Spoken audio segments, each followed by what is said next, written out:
A pessoa Yanomami e o sonho.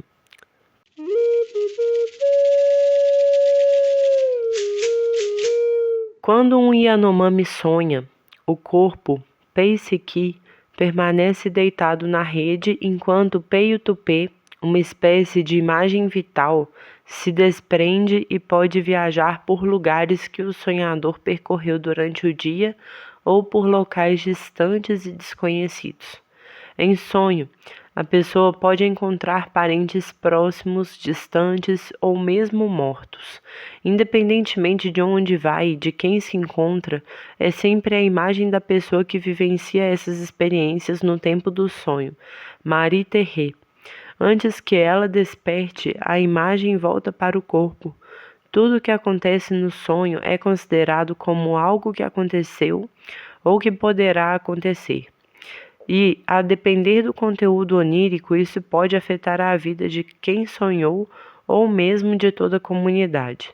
Durante o trabalho de campo, não busquei fazer um estudo detalhado da noção de pessoa ou do corpo Yanomami, uma vez que esse tema já foi amplamente descrito pela literatura antropológica.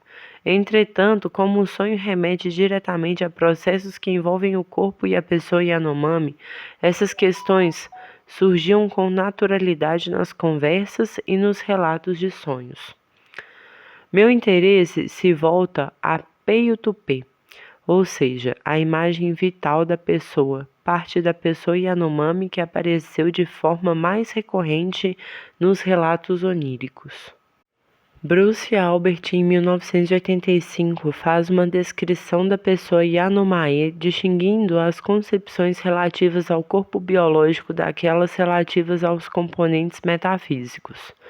O Pei-Siki, que literalmente quer dizer pele, seria uma espécie de envelope corporal que se refere ao corpo biológico em contraposição ao corpo imaterial, chamado de Pei-Uxi. O interior, ou Pei-Miamo, o centro. Pei-Uxi corresponde a uma interioridade metafísica, um conjunto de elementos espirituais cuja integração constitui a pessoa humana. Albert aproxima esse conceito da ideia de psique. No momento da morte, ocorre a separação definitiva do corpo espiritual, o Pei-Uxi, do envelope corporal, o Pei-Siki. O conjunto dos componentes psíquicos que constituem o Pei-Uxi se divide em 4 partes, a saber, o Pei-Pirri, o Pei-Ne-Porepê, o Pei-Utupê e o Rishi. O primeiro termo, Pei-Pirri, designa o rosto, a expressão do rosto tal como é expressa no olhar. Metaforicamente, Pei-Pirri corresponde ao pensamento consciente subjetivo e ao princípio das emoções. Assim, todos os verbos Yanomami que descrevem as atividades psíquicas ou os estados de consciência possuem a raiz Pirri. Além disso, Pei-Pirri seria também a sede da volição. O Pei-A-Ne-Porepê é o segundo componente que integra o corpo metafísico Yanomami. Sob a forma Poreá, serve para nomear o espectro de uma pessoa morta, seu fantasma, como uma entidade oposta aos vivos. Albert ressalta, porém, que o conceito de Poreá se relaciona mais com a cosmologia Yanomami do que propriamente com a classificação dos componentes da pessoa. Pei-A-Ne-Porepê designa a forma espectral contida pelo corpo de todos os seres vivos e que é liberada no momento da morte. Os Yanomami consideram este duplo interior a forma espectral, a origem de todas as manifestações do pensamento ou do comportamento não consciente, as quais se apresentam por meio de movimentos ou expressões involuntárias, por meio dos sonhos, das alterações de consciência devidas à dor e à doença, psíquica ou mental, e durante o transe xamânico ou profano, sob o efeito de substâncias psicoativas. Nesse ponto, Albert assinala que o momento do sono é, para os Yanomami, a experiência mais próxima da morte apreensível no seio da vida. Ainda que, nos outros estados, a forma espectral também se liberte do envelope corporal, no caso do sonho, esse processo acontece de forma relativamente duradoura. Os presságios e, de maneira geral, os eventos que acontecem nos sonhos são atribuídos à forma espectral daquele que dorme. A ideia Peiane-Porepê está estreitamente ligada à de sopro vital, o Ishia, que segundo Albert se aproximaria da noção latina ânima. Assim, a separação entre a forma espectral e o envelope corporal no momento da morte está associada ao último suspiro.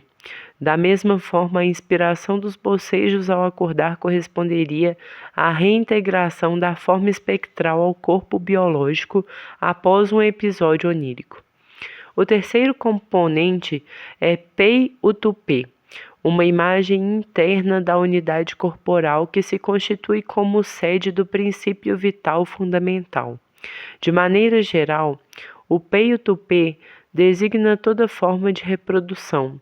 A sombra, o reflexo, o modelo reduzido de um objeto, o eco da voz, o Ahau-Tupê.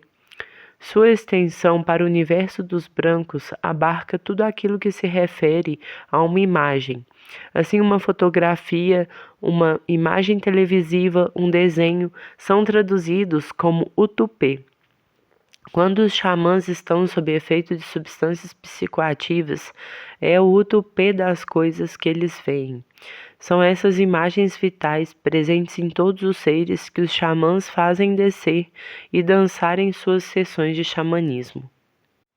O Pei-Utupê é concebido também como sede de uma energia vital que se manifesta por impulsos agressivos e é associado aos batimentos do coração. O autor traduz o termo Pei-Utupê por imagem vital e justifica tal escolha por esse componente ser a condensação da imagem e da energia corporal individual. O Pei-Utupê é o atributo incorpóreo que os Yanomami compartilham com todos os demais seres animados e inanimados. Assim, tudo que existe possuiria uma imagem. O princípio ativo das imagens vitais costuma se manifestar sob a forma de uma força vingativa em reação às atividades humanas da predação ou a certas infrações às normas culturais, rituais ou não. Imputa-se a elas certo número de doenças. Há ainda o conceito de Noremê, que se assemelha ao Utupê. Ambos constituem a fonte do animatio corporis e da energia vital. O quarto e último componente que forma o corpo metafísico Yanomami é o Rishi. Essa categoria designa um tipo de alter ego animal ao qual todo Yanomami se considera ligado. O duplo animal vive longe da pessoa com a qual ele está relacionado, em geral em território de grupos desconhecidos e, portanto, potencialmente inimigos. O indivíduo e seu duplo animal nascem, vivem e morrem no mesmo momento. Seus destinos são indissociáveis e coexistentes. Qualquer infortúnio que afete o alter ego animal terá consequências imediatas no ser humano ao qual ele se associa. Sobre a pessoa recai a interdição ao consumo da carne correspondente ao seu duplo animal. Há ainda similaridades físicas que aproximam os duplos animais de seus análogos humanos. Assim, quando uma mulher tem por duplo animal um veado, suas pernas serão longas, ela será grande e terá olhos claros. Se ela tiver por duplo animal uma anta, ela será grande, sua pele será lisa e escura, e assim por diante. Dessa forma, Albert divide os componentes que formam a pessoa Yanomami em corpo biológico e corpo metafísico. O primeiro é definido pelo termo Pei-Siki, que significa pele, o invólucro corporal. O segundo é denominado Pei-Uushi e representa o conjunto dos componentes psíquicos da pessoa, divididos em 4. 1. Pei-Piri, sede do pensamento consciente e da volição. 2. Pei-Porepê, responsável por pensamentos e comportamentos não conscientes. 3. Peio-Tupê, que representa a imagem comum a todos os seres e com um potencial agressor. Lembremos que, durante o sonho, é o Peio-Tupê que sai do corpo. E 4. Rishi, duplo animal que compartilha com seu análogo humano a mesma origem e destino.